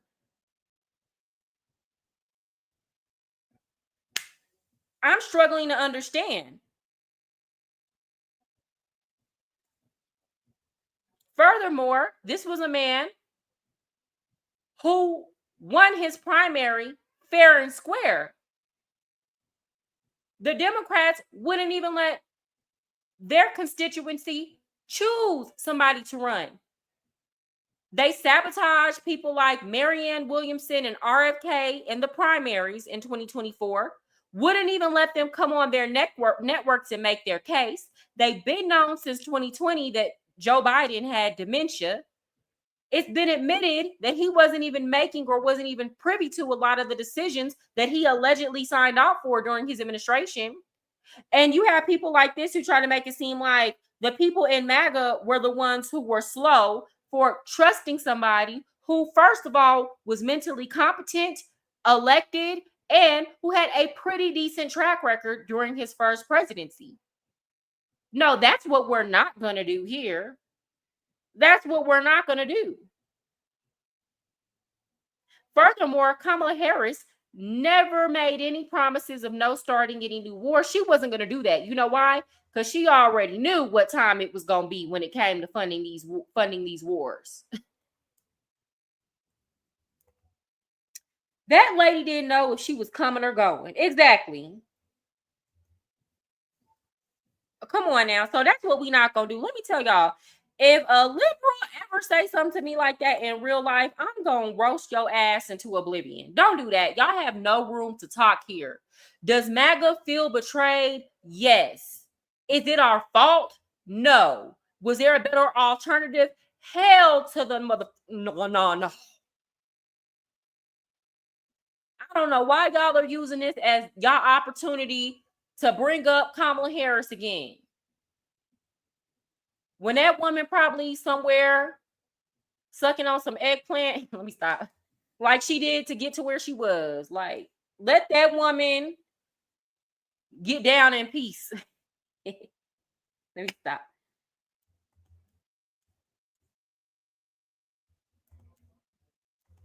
Also incredibly strange, said, quote, Donald Trump is a sellout who betrayed America. We've known that Donald Trump is a sellout. I guess he's just discovering this. Even members of Congress are chiming in. As opposed to who? As opposed to who? Because again, I'm going to be fair in terms of the domestic agenda that he put forth. It's giving America first. It is. He's doing a great job domestically. He's doing a great job on issues of the economy, tariffs. I seen gas done went down over there. Okay. Foreign policy. I'm still gonna say this. If I had to choose between, because it seemed like this war was inevitable, that it was gonna happen. But if I had to pick the person I want to be in office during this situation, it's gonna be Trump over Kamala Harris. Because, and I might be wrong, I feel like Trump is far more likely to consider civilian casualties. I feel like Kamala Harris just wouldn't give a damn. Senator Thomas Massey, a Republican, MAGA guy, said, quote, this is not constitutional, in reference to Trump strikes. And finally, Kim Iverson, who calls herself an independent, but of course supported Donald Trump, said, for the first time ever, I'll be voting straight Democrat in the midterms just to signal my absolute disgust with this admin's betrayal. Now, of course, there are still plenty. Okay, so first of all, I like Kim Iverson. Just because somebody voted for Donald Trump doesn't make them an independent. You was going to choose one. You're either going to choose Kamala Harris or Donald Trump. You have two choices. So if you're an independent, you have to choose one. Choosing one or the other doesn't make you go either which way. This is just the person you chose for this election cycle. This is why people have a hard time talking to liberals, because sometimes they're so simple-minded and one-track minded, and it's not all of them. I bet some very intelligent liberals, but most of the time the conversation just always lacks nuance because there's so much emotional bullying that goes on. As far as what Kim Iverson said about I'm going to vote a straight Democratic ticket in protest, I don't necessarily think that's the solution either. You need to look at who you're voting for. Like, you need to look at who you're voting for, because what if you're like voting for somebody who has worse policies or is going to make worse decisions than what Donald Trump or the Republicans in Congress are doing. Again, I don't have any reason to believe that the Democrats, a lot of them who are actually funded by AIPAC, are not going to, on paper, be in support of this war, even though they are going to shout to the rooftops that they're not. So to me, that's not a wise decision. Thank you, George Harmon. I appreciate your donation to my channel. He says this is all to take Iran oil from China, who imports 90% of Iran exports. China will be forced to buy from the US or Saudi Arabia, which in turn will destroy BRICS and strengthen the petrodollar. I'm glad that you brought that up. And you know what? That is something that I'm going to have to do. I've heard this perspective, but I have not looked into it. It could be possible that this is all part of a bigger picture plan to stop the BRICS. So that I'm glad you brought that up. That is something to consider. Stop it, Mariah. I'm having the same argument with my older brother who voted Kamala. Neither cared about civilian casualties. No, I think Donald Trump does care about civilian casualties. I really do think he considers that. Because if he didn't care about civilian casualties, he wouldn't be a person that condemned war to begin with. Again, he is the first modern day president to talk about nuclear disarmament in the 21st century, meaning the United States shouldn't even have nuclear weapons. So again, I feel like this is a situation where Donald Trump is backed into a corner and he decided to attack Iran. I feel like if he had his real way and if he had something to say about it, then we wouldn't even be involved. But I do think if we have to choose between Trump and Kamala handling this situation, well, we already see how that administration completely destroyed our country for the last 4 years. So I'm going to put Trump in position every single time. I just don't know how much wiggle room he has to make his own decisions. Just being honest here. This is really disappointing. Hold on. Let me read what you're saying.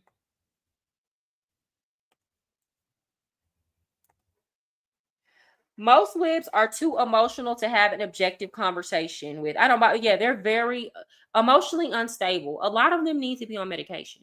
I'm sorry. I'm just keeping it real. A lot of them are on medication, but their meds don't work because you gotta fix you. You gotta fix your ability to be able to handle information that you disagree with. You know what the problem with a lot of liberals is the identity politics side of it. When you attach your identity, who you are as a human being, to your political party, an attack on the political party makes you feel like people are personally attacking you. And it's like, ma'am, sir, get out of your ego. Nobody's talking about you here. Like, what are we saying? To look at who is donating to the campaign, and that's the only clue we had as to who he'd be as president. Well, yeah, that's true. But that's not the only clue, though. He had a track record during his first administration of not starting wars. So it's kind of like you look at who's donating to the campaigns, you look at past behaviors, you look at what you're saying, and none of us have a crystal ball. You got to put the information together and make an educated guess. Okay. That's what we do when we decide to vote for these politicians, right? And what we knew for sure, based on her track record, was that Kamala Harris is complete and utter trash. Sorry, she is. George is shaking the table with that take. I can absolutely see that. BRICS is a major threat. I can see that too. He brought this conversation to a whole nother level. So George, I promise you, I'm going to do my research and I'm going to come back with that conversation this week. So tune in, hit the notification bell, y'all. I think his hand was definitely forced with making this attack for sure. Yes, because it already had been reported on major news networks that secretly behind closed doors, he told Netanyahu not to attack them. He didn't want Netanyahu to attack them, but because they're our friend, they did it anyway. And then it was like, okay, well, now publicly we got to act like we support this.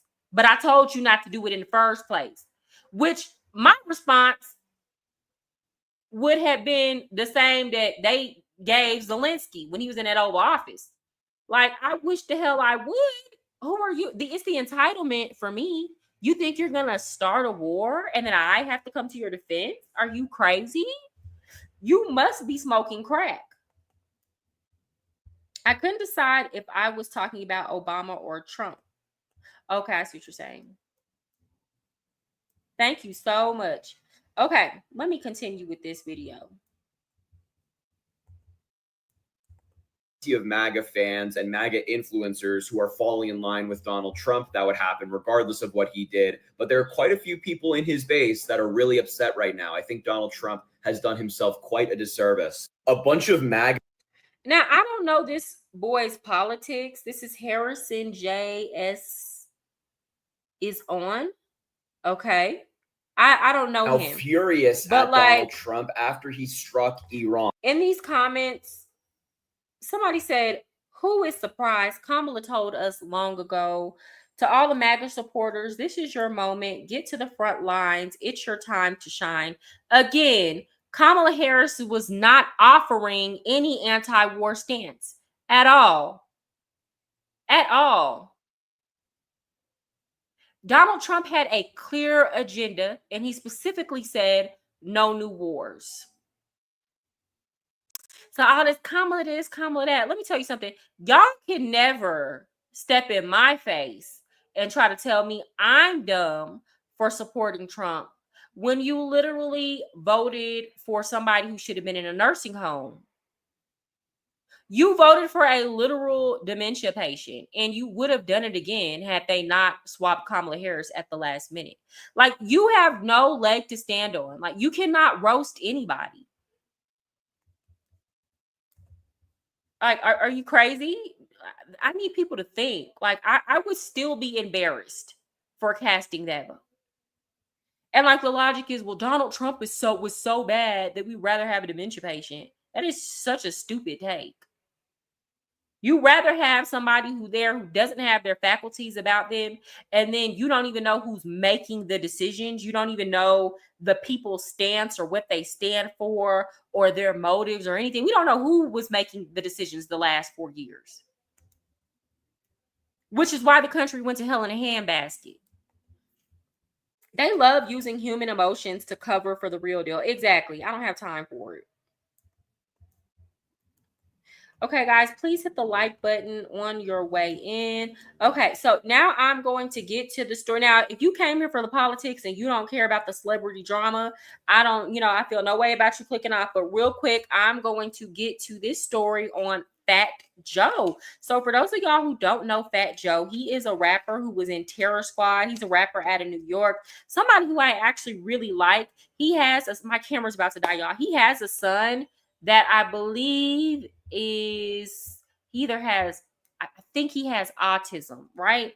And he's just from my perspective, he's been a really kind person. Well, he has been accused of Diddy-like activities. Now, I'm going to pull this up. Let me go on TikTok. Hold on, give me a second.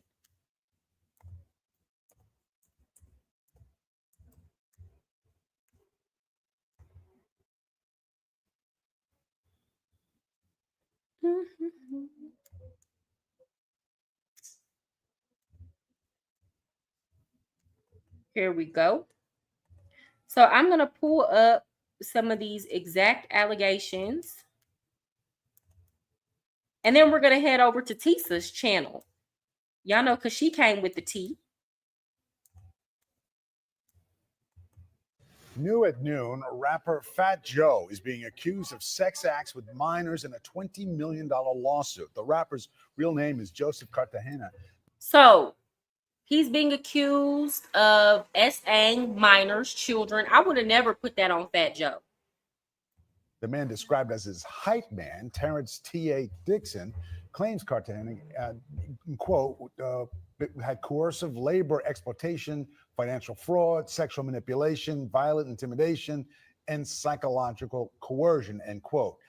Well, in a statement, Fat Joe's lawyer said this is an attempt to deflect attention from the civil suit Fat Joe filed first against Dixon. Fat Joe sued Dixon in April for slandering him on social media. So basically, Fat Joe sued Terrence Dixon first for talking mess about him on social media, and he's getting countersued with allegations Fat Joe essaying minors and things of that nature. This is from ABC 7 Chicago. Here is another story. Rapper Fat Joe has just been accused of sexual assault allegations. Let's get into the news. Rapper Fat Joe has been hit with an explosive $20 million lawsuit for allegedly coercing his ex-hype man into thousands of sexual acts. Thousands? And a graphic 157. Thousands? Yeah, that's giving Diddy activities. This is all alleged, y'all. Page lawsuit. Terrence T.A. Dixon accuses Fat Joe, whose legal name is Joseph Cartagena, of more than a decade of abuse. The details so disturbing that there's a big trigger warning in the red on the first page of that filing. Dixon alleges that in the lawsuit, Cartagena forced him to, quote, humiliating situations, including sex acts, performed under duress and surveillance. Dixon claims he personally witnessed Cartagena engage in sexual relations with girls as young as 15, one of whom Cartagena was allegedly in love with and contemplated leaving his wife for. An attorney for Cartagena says the lawsuit is a blatant act of retaliation. I never liked Fat. Not in love with a 15-year-old. Okay, so Jamal says Kamala loved her some rapper. She sure did. Let's not forget, Kamala Harris was a baddie. She's still a nice looking woman. Let's be clear. It never gave ugly. Never gave ugly. Okay, so you know, I could see how she got to the top. Them men saw her and they wanted that. I was watching Theo Vaughn on Joe Rogan and he was like, yeah, Kamala looked like she got that thing on her. Yeah, it was so funny when he said it. Fat Joe. With that being said, I don't believe this shit at all. I don't believe he's involved in this shit. A lot of these fucking money grab ass lawsuits. He doing too much cussing. Here's the thing. I mean, it could be true. It could not be true. But like once you put something like that out there, his reputation is already damaged, right? I'd be interested to see if any of the children that were allegedly involved come forward, right? Because then that would give more credence to this story. She loved it all, especially some Willie Brown. Yeah, she loved that Willie Brown, baby. Willie Brown put her on the map, okay? And that's why I hated it, y'all, during the election when like people brought that up, that she slept her way to the top, and people tried to make that like a racial thing, like a black woman thing. And I'm like, no, this is not a black, like, oh, they're over sexualizing a black woman. And people try to make it seem like people were making these stories up about her. And it's like, bruh, I don't identify with anything Kamala Harris did. Like, I don't see that as an attack on me and my identity, right? It's giving that has nothing to do with me and everything to do with her. And if the shoe fits, wear it. Like, what are we talking about here? So we're gonna hop on over to Tisa's channel. Give me 1 second. For a little bit. I gotta get off of here in like 5 minutes.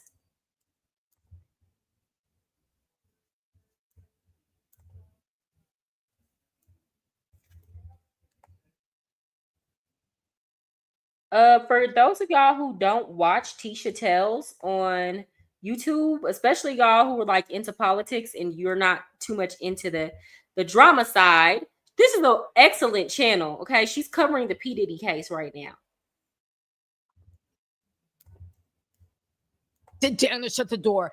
Fat Joe has just been accused of Diddy-like crimes, and baby, this one is a doozy. What is going on? Remember we said that Diddy was going to set the level and that the prosecution can put him away? There's going to be so many other people to fall. Baby, next up on the roster is Fat Joe. Okay, thank you so much, George Harmon. You have a good night and enjoy your workout. Terror Squad. Yo, let me run this down really quick for you because this breakdown is ridiculous. Okay, listen. Here's everything that's in play. I had to take notes. There's so much. Let me run it down, then we're going to go on live and read the lawsuit. The main laws at play, RICO. They're trying to get him on a RICO Act. TVPA, Trafficking Victims Protection Act. Federal wire and mail fraud, and unjust enrichment, fraud, intentional infliction of emotional distress. Baby, let's get into this, all right? So the plaintiff is Terrence Dixon. Again, we're going to go in deeper, but we got to talk about this. The plaintiff is Terrence Dixon. He served as Fat Joe's hype man, writer, vocalist, tour manager, and bodyguard from 2005 to 2022. He claims he was never properly credited or paid, despite contributing to multiple hits and international tours. And when I said that, I said, okay, so this sounds like standard fodder. And I've been hearing whispers about what was going on in Terror Squad. But get this, he also alleges psychological. I've never heard anything about Terror Squad. Did y'all hear? I've never heard anything bad about Fat Joe. The only person who I've ever heard say anything negative about Fat Joe is For No Fame. With that said, For No Fame, he's another channel here on YouTube. For those of y'all who are like more on the politics side of it, he covers like the entertainment industry. So honestly and truly, channels like his called Diddy his and Tisa's called the fact that Diddy was going to eventually be indicted a long time ago. So these people have a very good track record of making these predictions. But you know, the writing has been on the wall for rappers in the music industry. You know, we should have known it was over for the music industries when these artists started selling their masters in mass. I mean, Justin Bieber sold his masters. I believe did Taylor Swift sell hers? I think she sold them and then bought them back or something like that. But like, I believe Future sold his master. So these artists just out of nowhere started selling the rights to their music. Abuse, financial theft, sexual coercion, and violent intimidation. Who are the defendants? All right. They're saying Fat Joe, Joseph Cartagena is the ringleader. Pistol Pete Torres is the muscle and enforcer. Richard Josperetti is a business manager and internal enforcer.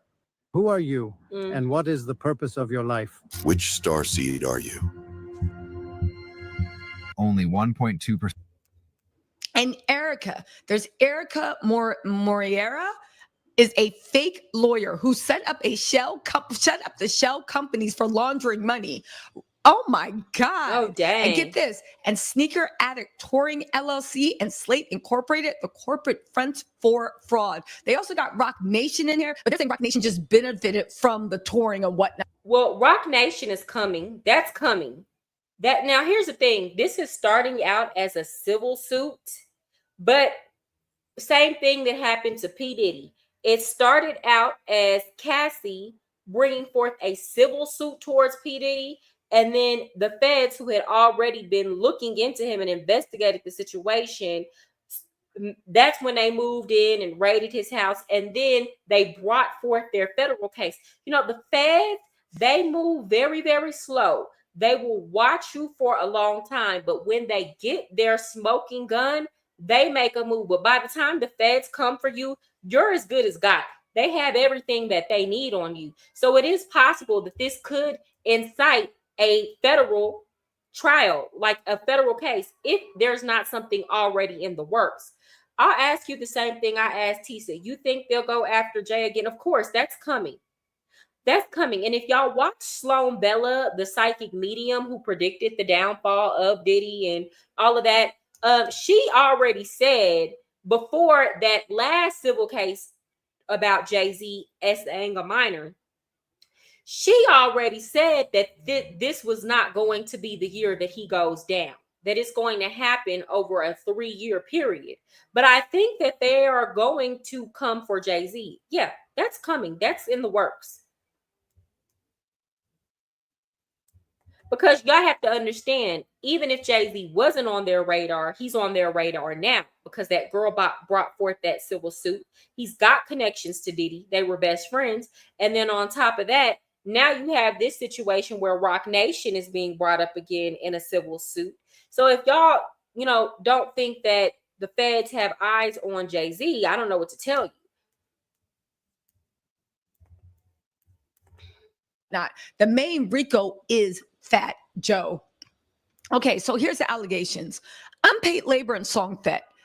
So Terrence claims that he co-wrote and performed 20 or more songs. We all the way up. Congratulations, ice cream, etc. He was allegedly promised 15% of all earnings and credit, but he received nothing. Instead, he got ghost contracts and forged split sheets were submitted to BMI ASCAP, cutting him out. I think that's the record, people. Hold on, y'all. I know we're starting slow, but it's about to get crazy. Money laundering and tax fraud. Fat Joe allegedly collected hundreds and thousands in cash and didn't report it. He used fake W-2s to inflate Terrence's income on IRS records to hide wage theft. The sneaker store Up NYC operated as a front, with employees flaunting luxury despite low official salaries, and defendants filed for fraudulent PPP loans using sneaker addict touring. Oh, I believe that. There's also tour exploitation. If y'all weren't around during y'all all should have been around, but baby, the scammers were scamming during the bandemic, okay? And I say bandemic, for some of y'all who are new to my channel, y'all might not know the lingo. Band means, like thousands. If you have a band, that's $1,000, right? So during the bandemic and the era of inflationary printing, the money was flowing through the economy. So yeah, all these I was in Dallas at the time. All these dudes who wanted to be rappers or actual rappers, or somebody who had a business or some little fake business they started just so they can get some PPP money, they were spending money like crazy. The economy was being stimulated. Do you hear me? So yeah, a lot of people were getting those fake PPP loans. So I could believe that. He's really telling all the business. And he could have actually been Terrence Dixon. He could have been spending some of this money too. But because he's telling it, he can work out a deal. The scandemic. Yeah, it's the scamdemic. That's what it was. It was the scamdemic bandemic. And financial control. They said he was booked for over 200 shows, but only paid $254 per show, while the contracts showed that they paid him $3,000. His per diem of $100 a day was routinely stolen. He slept in lobbies while others flew first class. And Fat Joe allegedly took $30K Live Nation check meant for Terrence and used it to pay his own taxes. But y'all, let's get into this. The sexual coercion and control. Baby, this is a detailed unpacking. Now, there is a section of the lawsuit that alleges that Fat Joe used SMEX as a method of psychological domination, humiliation, and subjugation. These weren't isolated incidents, he's claiming, and they were rooted in consensual groupie culture. This was an alleged systematic pattern of sexual coercion used to break and control Terrence. Here's how it unfolded. Okay, now this is alleged based on his complaint, but let's get into this, okay? He said he wasn't just performing music. He was allegedly forced to perform sexually, not for his own gratification, but to maintain access to income, travel, shelter, and safety. Fat Joe allegedly made it clear that compliance equals survival. You refuse and your flight home gets canceled. You refuse and you sleep in the lobby. You refuse and you lose your spot. Okay, so there was performance-based humiliation. And one specific incident in Miami, after a show, Fat Joe allegedly brought a woman to his hotel suite. He ordered Terrence to sleep with her in front of a group with the bathroom door open, shouting, "Get your D hard, Terrence."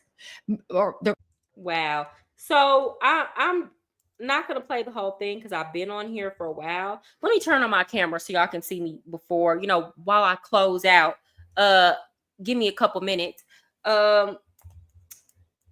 Y'all, I've been told y'all that I think that the music industry is a boys' club, and that a lot of these men, and this is no shade to my people who are, a part of the LGBTQ community at all. right? And I support people living their truth out loud, like being who you are. But a lot of these men that I feel like are rappers, to me, it's just a big boys club of men who have issues with their sexuality, and they try to mask this as like some type of dominance and control thing. But to me, a lot of them secretly like other men and want to either have men perform sexual acts on them, or they live vicariously through men performing sexual acts on women. And it's really unfortunate that a lot of these people who we grew up listening to their music, who are really talented, were engaging in a lot of this behind doors. Again, with Fat Joe, it's all alleged. You know, time will tell. We shall see if more people come out and speak up. But it's really unfortunate. And the thing is, these men probably did a lot of this stuff when they were younger. But, you know, it just really speaks to why these people were so willing to be so sexually deviant in their music, to be honest. I mean, and then promote it en masse. And now look at our society and how far we have gone from the grace of God, because you had the freaks making the music, okay? The industry is pure debauchery. Yeah. So I'm glad, though, that it's all coming out. Y'all know we're in the age of Aquarius. The truth is coming out. We can see it for what it is. The blinders are off. If you're still blind, you are choosing to be. So if you idolize and worship these celebrities, now that is a choice, because it's being put out there. These are not people that we should look up to, aspire to be, or take any advice from. They can't even control their own sexual deviancy. Okay. With that said, guys, again, for those of y'all who are in need of some life coaching, or you need somebody to talk to, I have been through a traumatic childhood, toxic relationships, dead-end job, and now I live a very full and happy life. And I'm honestly living my dreams. I'm very happy. So for those of y'all who need somebody to talk to either vent or develop an actionable plan for you to start getting your life in order, you can book me at ThePassportSis.com. There's a coaching section for the travel. I'm in Medellin, Colombia right now. If you want to come to Colombia and you need a travel buddy, I have various tiers of service that you can book me at, as well as I provide online Spanish language services for those of y'all who are interested in that. With that said, guys, it's been a really bomb live. I'm going to come on tomorrow earlier, but I have to go to a salsa class. So look for me around 5 o'clock. You know, if my internet is not tripping around that time, that's why I come on later, because sometimes it gets tripping. Great live, and I definitely need to book with you sometime. Yeah, whenever you're ready. And I'm thinking about doing, well, I'll let y'all know that another time. Caramel Coated Cutie. That's a cute name. Thanks, Mariah. No, thank you for coming. Thank y'all for everybody who showed up to the live and supported via super chat, or just hitting the like button. If you forgot to hit the like, that's okay. Please hit it on your way out. And I will see y'all tomorrow around 5. Good night.